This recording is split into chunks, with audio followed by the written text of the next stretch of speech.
पवन तनय संकट हरन मंगल मूर्ति रूप राम लसन सीता सहित हृदय बसहो सुर भूप आपो ही सुनिख द्योत सम राम ही भानु समान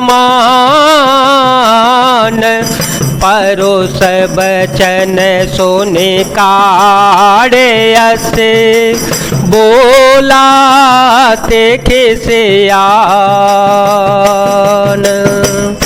अपने को जुगनू के समान और श्री रामचंद्र जी को सूर्य के समान सुनकर, सीता जी के कठोर वचनों को सुनकर रावण तलवार निकालकर बड़े गुस्से में आकर बोला, सीता ते मम कृत अपमाना कटह हो तव सिर कठिन कृपाना नाहे तसपद मानो मम बानी सुमुखे होते न जीवन हानि श्याम सरोज दाम सम सुंदर श्याम सरोज दाम सम सुंदर प्रभु भुज करे कर सम दस कंधर शोभुज कंठ के तवयसी घोरा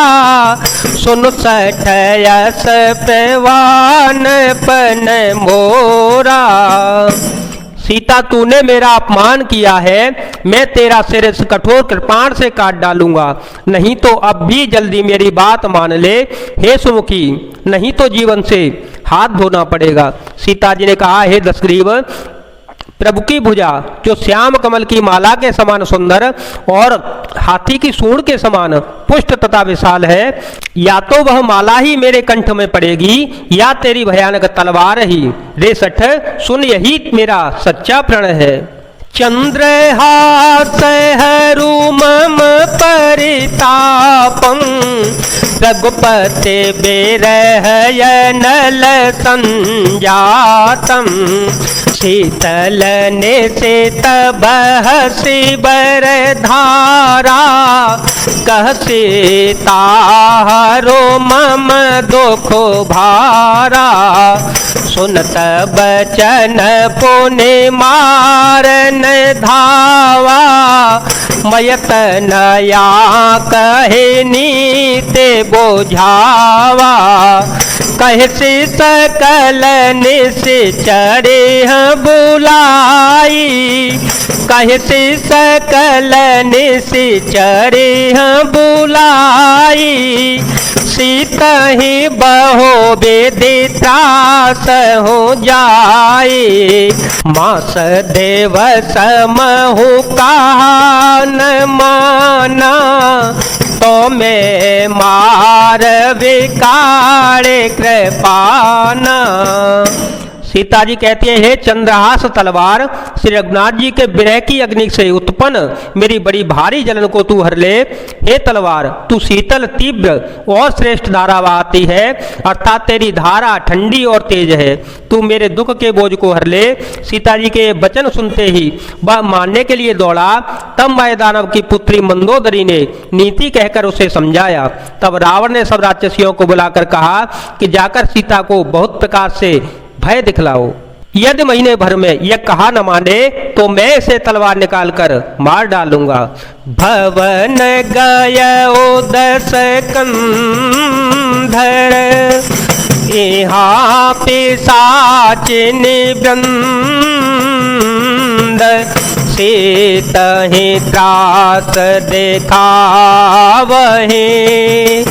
धरहि रूप बहो मंद।